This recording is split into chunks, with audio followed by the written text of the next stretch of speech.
First thing I had to do was reach out to those departments. I want to reach out to those comparables on what they was doing well and what they were compared to what we was doing, and what didn't work and what did work. And what it came down to is that we had to have some real-time in-house intel. And that allows us to proactively get out and police these individuals. Like we know at home, we have a constant evolving list of locations. We work with not only state patrol, Georgia State, Cobb County, Cab County. We are sharing this information weekly, daily, sometimes 3 or 4 times during the night so we can make sure that we can get to locations prior to these guys setting up. And the counselor is right when it comes to the loud moment. I make sure that at first guys can explain it to them that this is not a suggested charge. It's one that we're going to write. And that if we hear that muffler on 1 block away or 300 feet away from Major City, and we rewrite those tickets. The majority of those tickets we wrote was going to be Friday and Saturday nights in this space. We had guys that was dedicated to this space weekend-wise. We had all the special operations that include motors, SWAT, matter control, and our high intensity traffic, and our crime chief.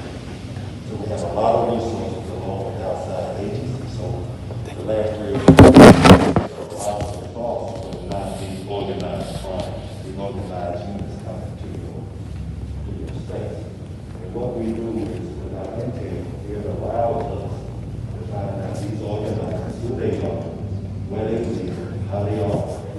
And I see my lieutenant and my supervisor and the investigator to their home prior to them coming to the city, but when we think they're planning an event, to tell them that we know what you're coming, when we come, we're going to join you court.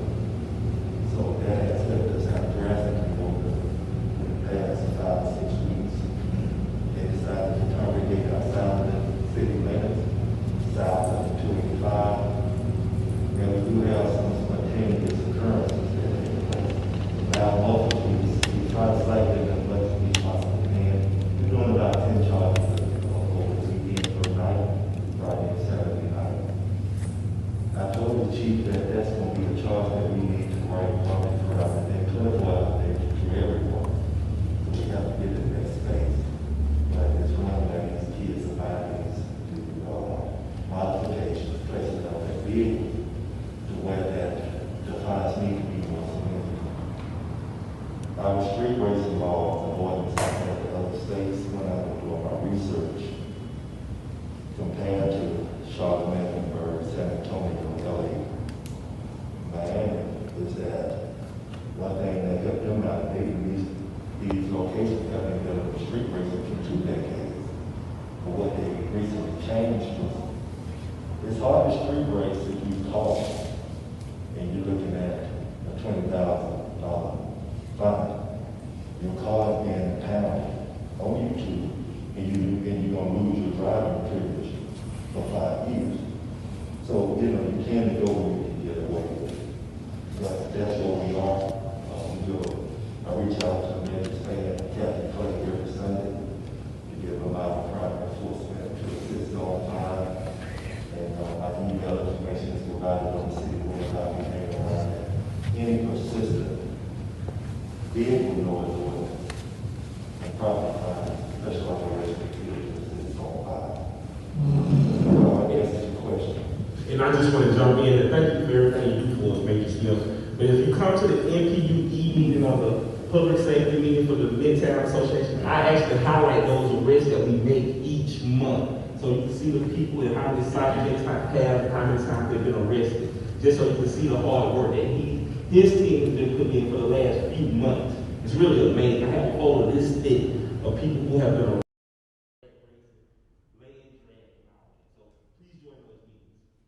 It's definitely had an impact. One thing we did last summer, to your point on the legislation and penalties for doing it, we jacked the fine for lane drag, street racing in the city to $1,000, whether you're driving a car or you're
do it through smart policing and just like what Major said. That's it. Thank you, Captain. Thank you, Major. And we'll come back to those other questions, which we'll turn to in 5 minutes, questions from all of you. Greg, you've been incredibly patient. Another bucket of noise complaints I get tend to be related to building construction. There's always something going up in Midtown. It's part of what made Midtown fantastic, continues to make it a desirable place to be. Can you talk to us a little bit about construction noise or other implements on a site that may keep people up at night and whether it should keep them up at night? Thank you. Thank you, Councilmember Farokhi. Thank you, residents. I appreciate you all inviting me to this meeting. Good evening. My name is Gregory Pace. I am the Director of the Office of Buildings within the Department of City Planning. And my office is the office that issues all of the building permits, does all of the inspections for those permits to make sure that these structures are built according to codes and safety standards. Past 3-4 years, we have seen an exponential amount of growth within the city with construction. Even through the pandemic, we had one of our, probably the second highest year of construction costs. And this past year was the second highest, even through the pandemic.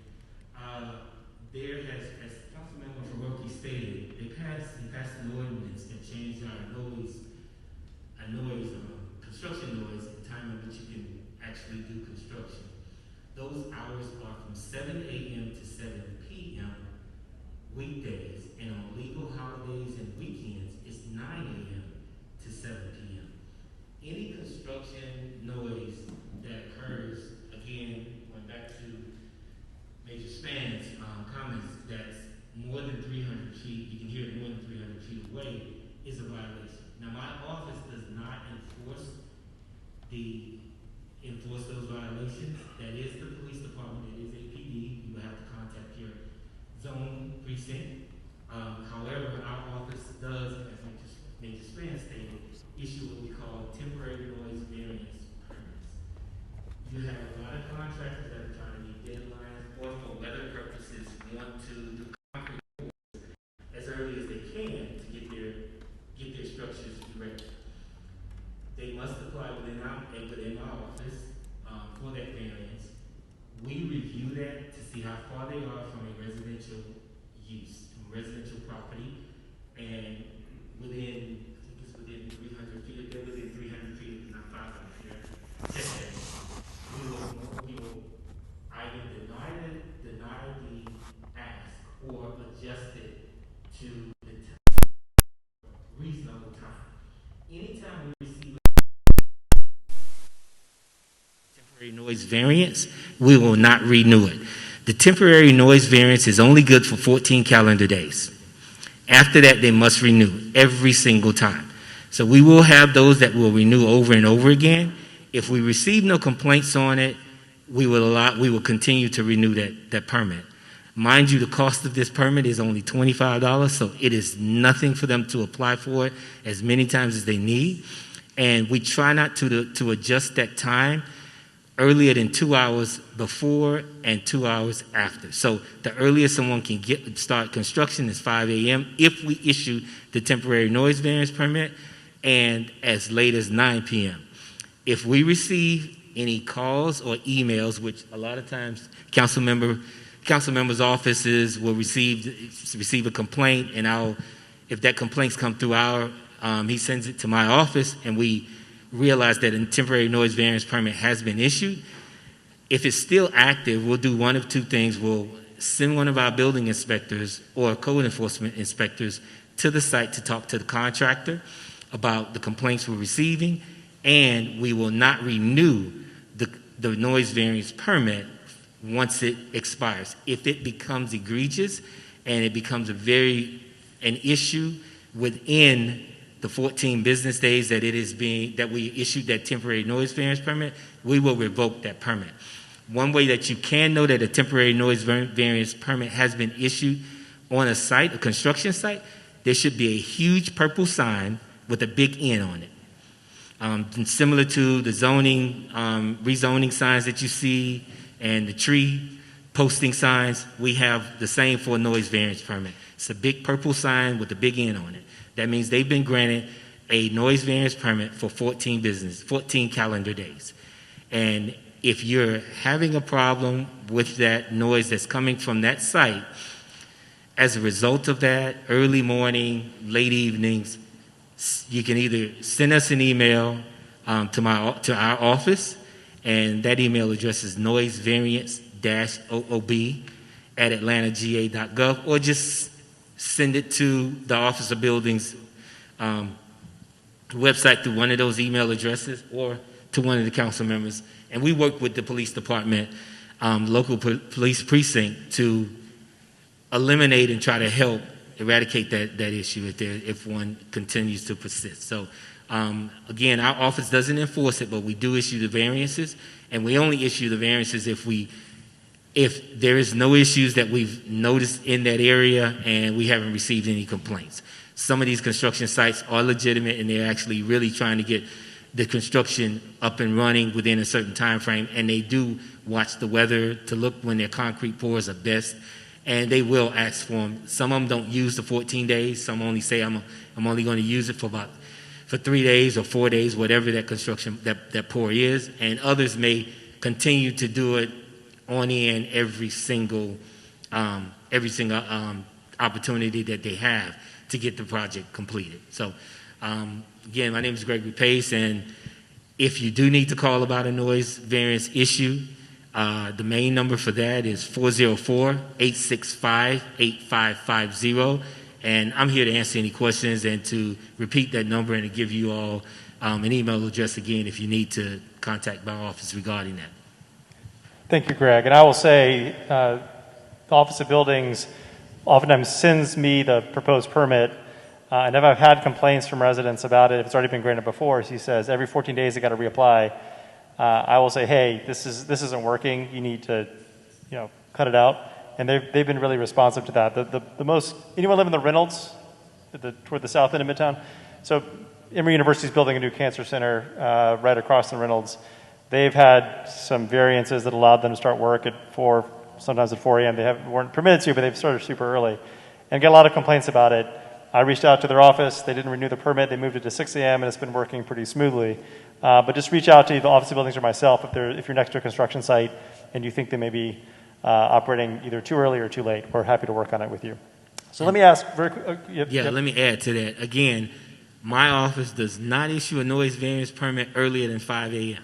If they have, that usually I will be the one to sign off on it. I won't give them the leeway to do anything earlier than 5 a.m. So if you do hear it at 4 a.m., and even if there is a noise variance permit up there, you may contact our office or contact the precinct to verify that. And if you hear it at 5 a.m. and it's permitted, we can try and make sure it doesn't start till 7 a.m. 2 weeks later. Before I turn to Q&A, we'll start with you. Courtney or Marcus, anything you want to touch on noise? Oh boy, there's a lot. We've covered a lot. We've covered street racing and construction and all sorts of things. I will say a couple interesting things about street racing. One, I'm encouraging you to get involved with M&A and M&A committees, and that could get like a proverbial eye roll from people because you think that sort of work doesn't go anywhere. But I think everybody up here can attest to the fact that our work goes somewhere. So you may have seen a petition during the street racing concerns during the pandemic because the courts were closed. M&A started that petition to reopen the municipal courts because as good as the work is for the APD, if the courts aren't open, it goes nowhere. You can catch people all day long, but if they're not held accountable, the cycle is not completed. So we are doing really effective work in our committees, but it takes volunteers and it takes diversity of conversation and thought, so really encourage you guys to get involved. The other thing about noise I want to point out is that the noise ordinance itself is one way to combat noise. Also zoning code. So I think most of the people in the room tonight probably live in the improvement district, so you are around a lot of nightlife activity. One thing that a business is required to have in this area of our neighborhood is a special exception permit in order to have outdoor amplified sound. That permit requires, it goes through the NPU process and we get to review it. M&A reviews it in our land use committee and we get to condition it. And those conditions become codified in zoning code. It is an incredible tool. Currently, we are looking into whether or not Midtown Beach Club has an SEP for their speakers. We're currently working with NAP at Colony Square to establish the SEP for all of their new speakers, because we were getting a few complaints about some of their programming, not all of it. So, that is a very useful tool that we can use in a dense neighborhood like Midtown, should the legislation not be able to be amended from 100 feet or 300 feet. We have this interesting tool called a special exception permit, where we get to say how many speakers, where they're pointed, the decibel level, who has control, and we've done it many times. We just did it for the AC Moxie and also for the Element Hotel, and we're going to be reviewing the C-League speakers at our Land Use Committee meeting next week. And let me add, for Midtown Blue, we actually do handle noise complaints all the time, especially when it comes to the clubs, when it comes to the cars. Now, the cars were limited because I mentioned before we can't pull them over, but if they are stopped, we will deal with it. The clubs are almost our specialty. Major Spain mentioned the extra job officers. Our officers, especially the ones that work 11 to 7 a.m., have a great relationship with all the extra job officers. It's typically just a phone call, and it gets stopped because Major Span already mentioned they want to be good operators for the most part. And many times, they just need to know that something's wrong, so they'll fix it almost instantly. Can you all write citations? Our officers can, Yep. yes, and they have and will continue to. Many times, if it becomes an issue and it's repeated, we'll reach out to Major Span and we'll all coordinate on the best way to fix it. Great. And I'm sorry, same thing for construction. We have one of our lieutenants he's read up and studied and done a lot with lane closure permits and construction permits, and we'll actually assist when it comes to the construction sites and their variances and if they should be operating or shouldn't. We'll go talk to the foreman and shut them down. So I want to open up to all of y'all. You talk about anything you want to talk about on public safety. Hopefully that was a good primer on noise. If we didn't cover something, feel free to ask us about it. Or if there's anything else on public safety you want to talk about, let's get into it. We have 17 minutes, and we'll start over here, and then I'll just move around the room. I'll go 1, 2, and then 3. We'll get to everyone. Thank you. My name's Ian. I live in Ponce Highland. Long-term trends of crime have been going down since before I was born, since about the early 90s, until hitting historic lows in the last couple years. Until last year, when crime went up. I think we can all agree that happened, coinciding with the largest increase in unemployment since the Great Depression. Also last year, the police department's budget didn't go down. A bunch of officers didn't disappear from the streets, and yet crime went up. So my first question is why having more officers or having more money for the police would cause crime to go down if it went up when those were static. My second question is about the root causes of these issues around public safety.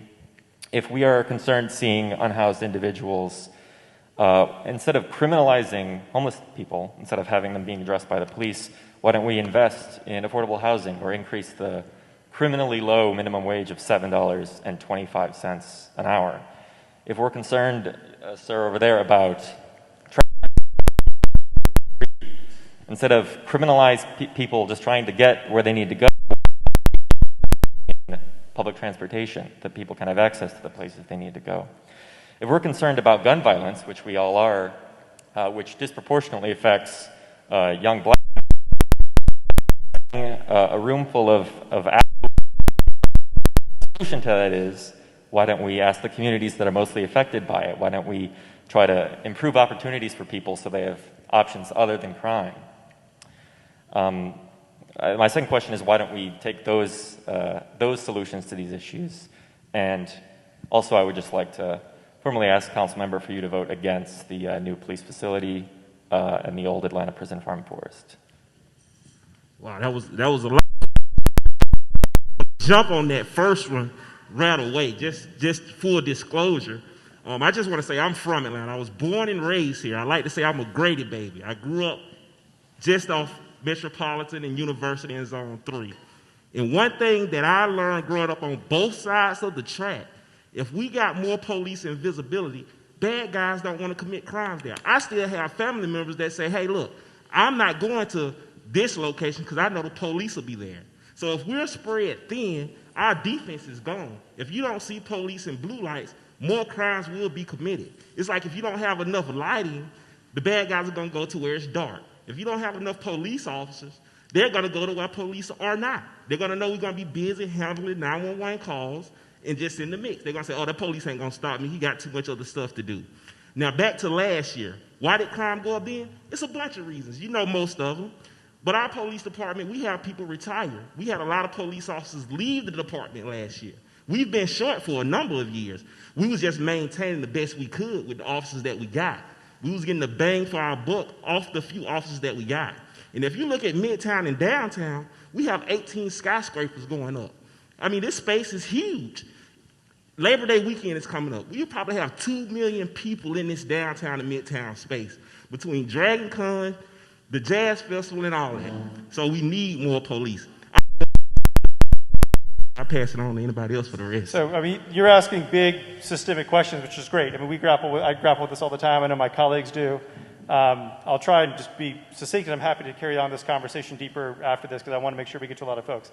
I would say, look, you're right in that much of the crime we're seeing, or what we're seeing, are due to macro trends. That frankly, no matter what any mayoral candidate tells you, what any politician tells you, much of the crime we're seeing is frankly due to forces and variables beyond what a city official can legislate or APD can kind of proactively respond to, whether it's access to guns, whether it's related to employment, whether it's related to minimum wage. All these things are kind of national challenges that feed into a whole host of outcomes, right? So I agree with you on that. I agree with Captain Clay on APD. A police officer doesn't necessarily mean that crime won't happen, right? But you hear from folks, and I hear from folks all the time, and there's differing opinions on this, and we may disagree on this. But part of the reason we need more police officers is not to go out and arrest every black and brown individual in the city. That's not the intent or the purpose of our police department.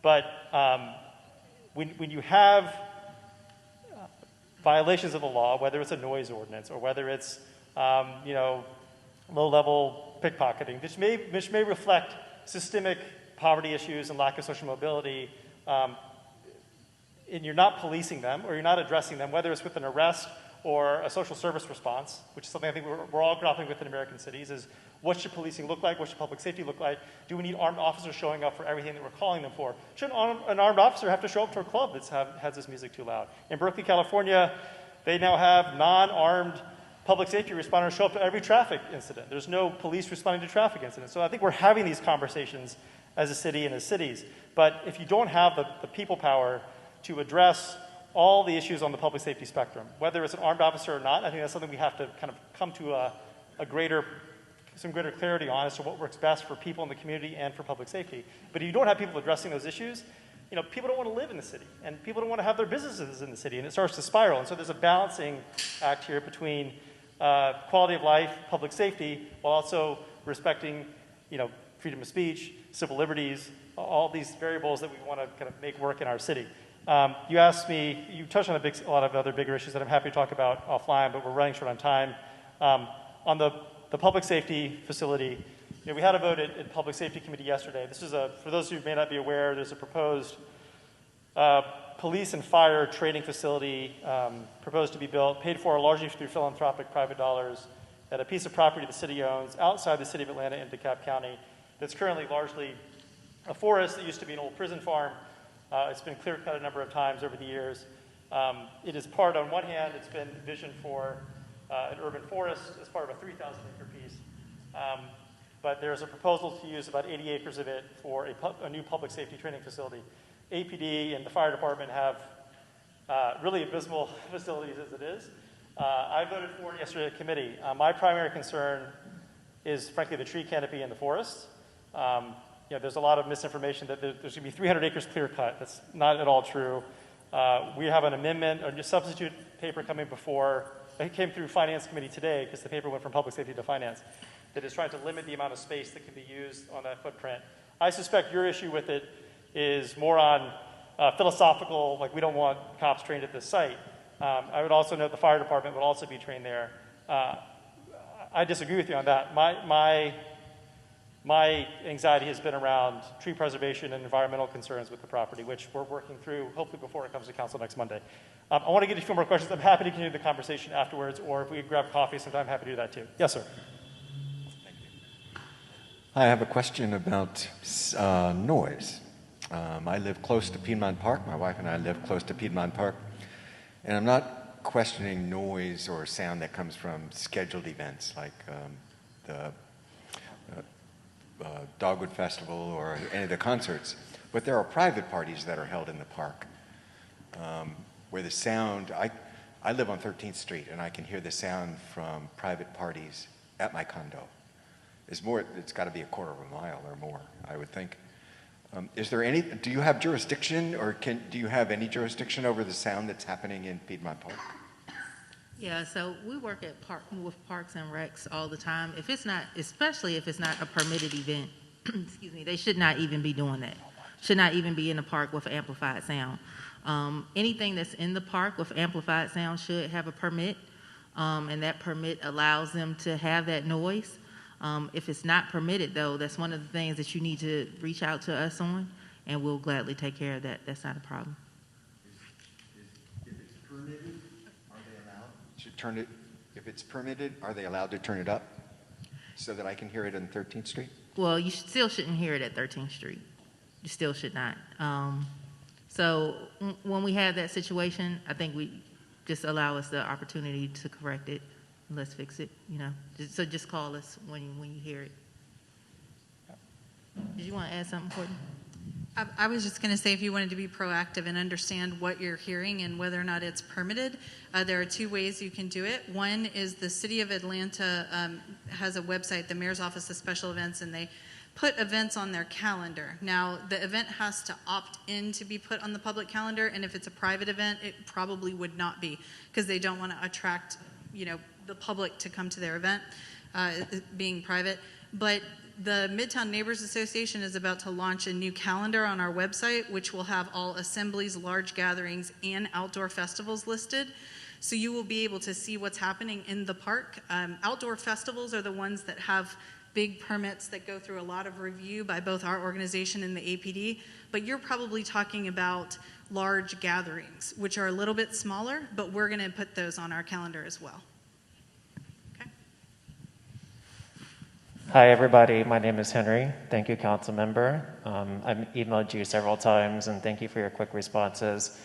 Thank you, APD, and thank you, Midtown Blue. Really appreciate you being here.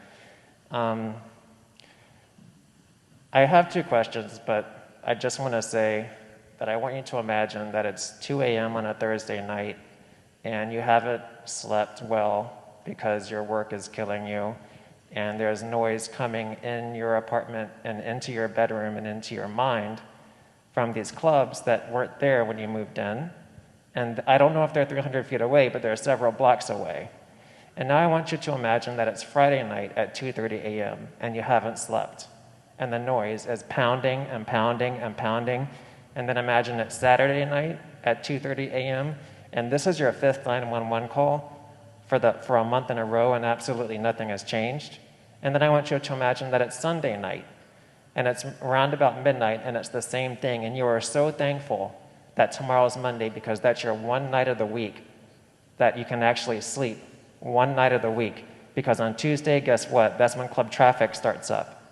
And on Wednesdays, guess what? That's when Tiki Tango starts up. And it's just an endless cycle, and you can't break your lease because you don't have the money. And you desperately need help. So I guess my two questions are, at what point do you start writing citations, specifically for Midtown Beach Club? And I thank you so much for having the conversation with him. I really appreciate that. I know Mr. Reardon is a great businessman or whatever the case, but I don't think his palm trees are going to solve the problem. And I don't want to wait long enough to find out. Agreed. So here's what you could do. I need you to be a witness. When you call 911, again, as I spoke to earlier, let's have that supervisor come to your house. Let's have him measure it, make sure he's in violation. You come to court, and you tell the judge exactly what you told me. Let's see what happens. Thank you.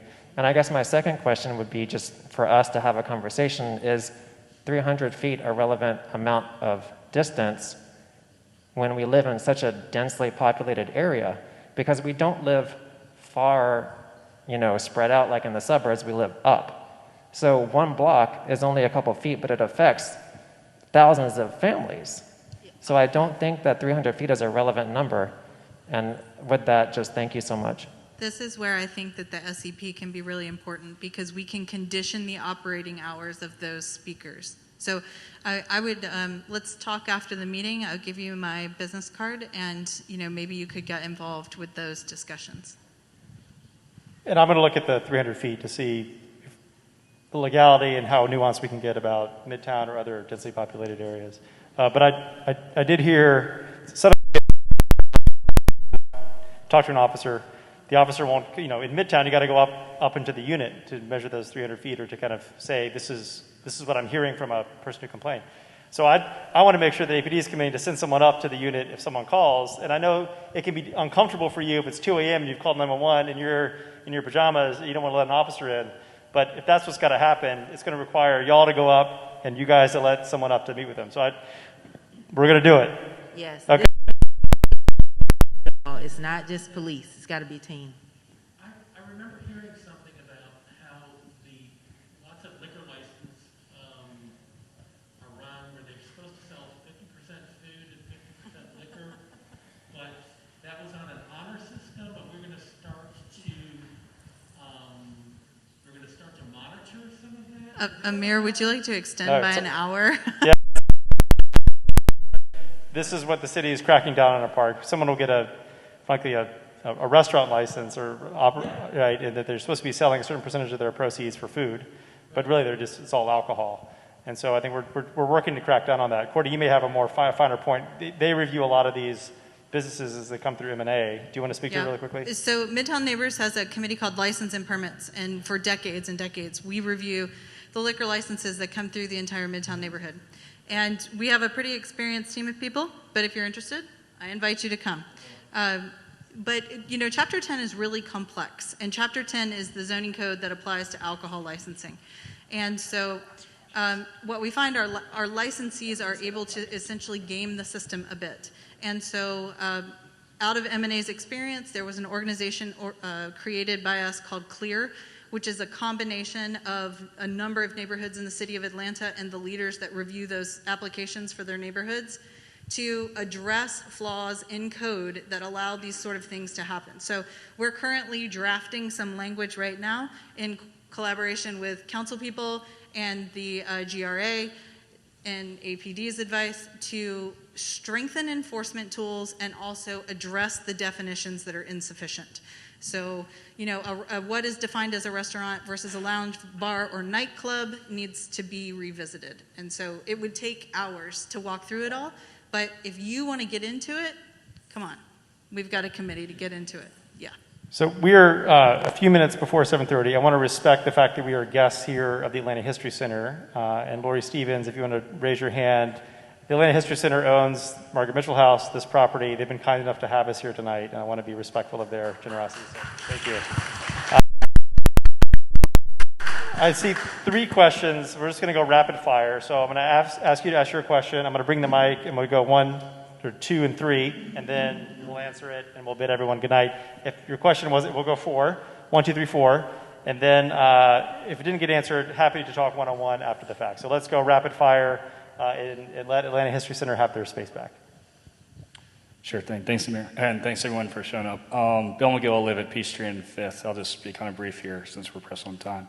Right on Peachtree, lots of noise and, of course, lots of other issues. Can you just, if not tonight, maybe think about publishing for the community to know when we interact with y'all on 911 or with officers, what information is critical, like the very succinct points we need to let you know about an incident like street racing? I called it in the other night, and I don't know, the cars are probably 2 miles down the road, or like, what do you need to know when we call it in so that you can actually respond, make the arrest, or do what you need to do, whether it's street racing or anything really, but kind of was thinking about street racing because of the other night. I'll let. If you want to answer that while I walk, answer that, and I'll walk over here and yeah. Pertaining to the street racing call through 911, we have units that are working to 0 to 700 hours in the morning. So they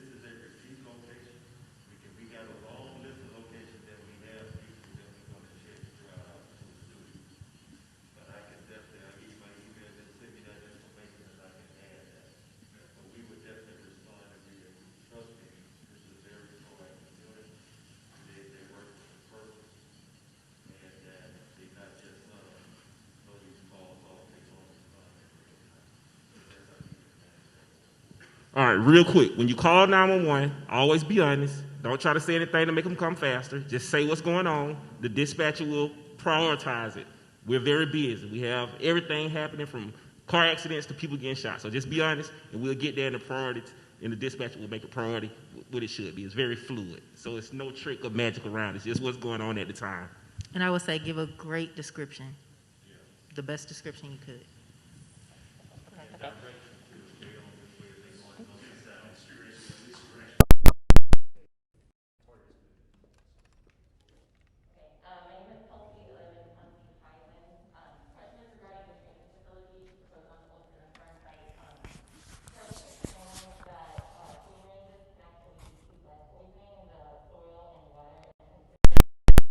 Potentially damage the surrounding ecosystem. There are actually beavers, deer, boar, salamanders, aquatic life that live in the streams there.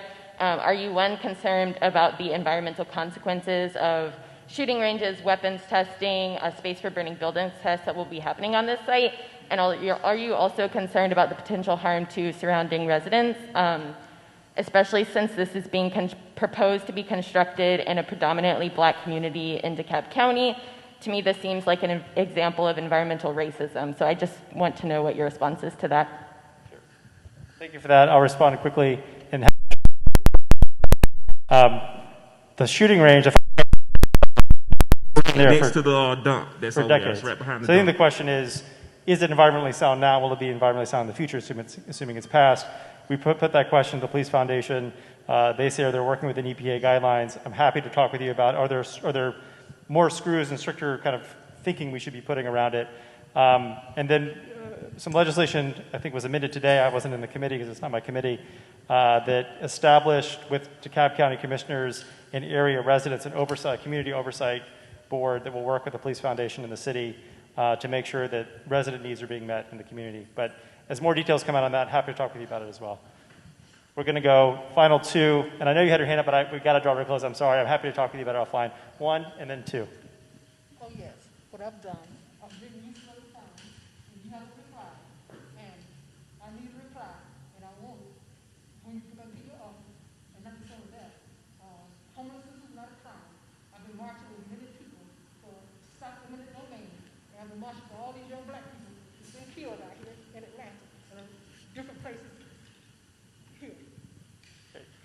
Thank you for your activism. To be honest, City Hall's been closed, so I don't go often to check my mail. If that's the letter, I'll look for it on my desk, and I'm happy to call you and talk later. And I'll also give you my card. You can call me directly. Yeah. Last question. Hey, everyone. My name is Taylor. And I first just want to preface anything I say, I don't want it to come off as disrespectful or anything. I am a 4-year MPU servant of MPUM. What's up, Jay, over there? I see you over there, Amir. You know me. I've thanked these police for 4 years before. My first kind of just my heartstring right now is I want to thank the guy in the yellow because I am a young black man, and gun violence affects me statistically the most, I think, out of anyone in this room. It is my personal belief that we will not police our way out of crime unless we are headed towards a rabbit hole of Big Brother and we all have a police officer attached to us so we know everyone's not doing crime. And on that note, I think we all need to look as a community, right, and understand our own privileges of why aren't there more black people in this room? There is inherent privilege in having MPU meetings at certain times in the city of Atlanta. I really enjoyed your rhetorical device of using I imagine. Well, let's imagine I am dying to get involved with my MPU. I'm a single black mom and I have 2 kids, right? So I can go for black people in Atlanta, but that's not why I'm here. I think as a suggestion that Amir, you know I would love to get involved with.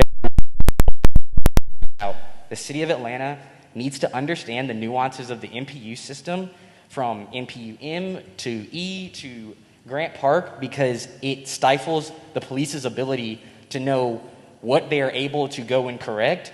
And with the noise variance, right, 300 feet to him is a big difference in 300 feet to someone who's walking to the Grant Park Zoo, you know? So I want to get involved. I will get involved. I'm saving up my $400 for Midtown Neighbors Association. But I about our inherent privileges of just being in this room and asking these questions. Thanks.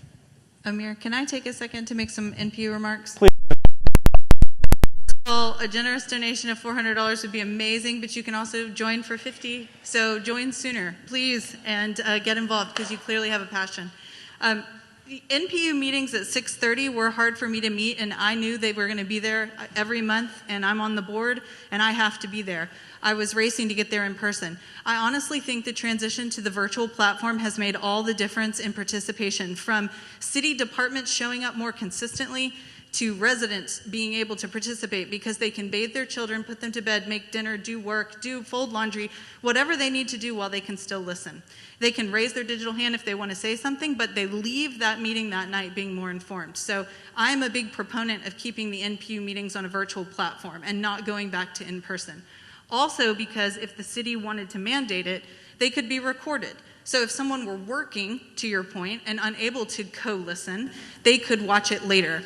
And honestly, fast forward the parts they don't care about, because if you've been to an NPU meeting, there's probably parts that you don't care about.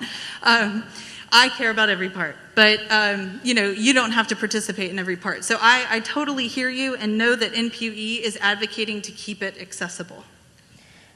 Taylor, I want to thank you for your comments. I represent 55,000-ish people. I probably hear from the same 500 people over and over, right? And the people who show up to neighborhood meetings, and no disrespect to anyone in this room, because I'm also a property owner in the city, the people who show up to neighborhood meetings and NPU meetings are disproportionately homeowners and frankly disproportionately single-family homeowners, right? And so there's my job, and sometimes my residents who come to these meetings don't like me to say this, but is to listen to my neighborhood associations at NPU, but also to recognize that that's a small slice of the residents I represent. I don't have a lot of renters who show up to meetings. I don't have a lot of condo owners who show up to meetings. Tonight's the exception because we're kind of in the middle of kind of a condo district for the city. And this is one of the challenges of policy making for any elected official at any level, right? You tend to hear from people who have agency and access and some level of privilege, not 100%, but writ large. And so whether we're talking about public safety or zoning or park space, how we think about that is informed by the people who show up. And so I want to thank you all for showing up, because these conversations matter. They make for better public policy. They make for better decisions on all of our parts. But it's also on our shoulders to recognize there are a lot of people who aren't in this room who are affected by the conversations we're having and the policies we make at City Hall. And so I just want to thank you for that, because it's an important asterisk to put on this conversation, and happy to talk more about what we can do together. We're hosting us. Thank all of you for being here tonight. I know we didn't solve every problem. I'm hoping you feel a little bit better about who you can call and who you can talk to. And if there are issues that you feel are unresolved, reach out to me, reach out to anyone up here. But thank you for being an active citizen, and together we'll make Midtown and our city safer and more equitable. Thank you all.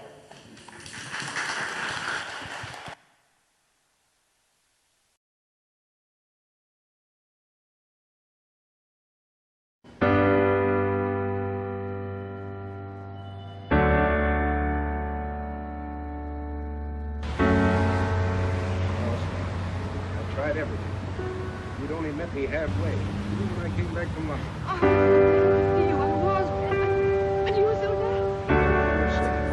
For all my faults. I hope it gets to what you call me. I wanted you.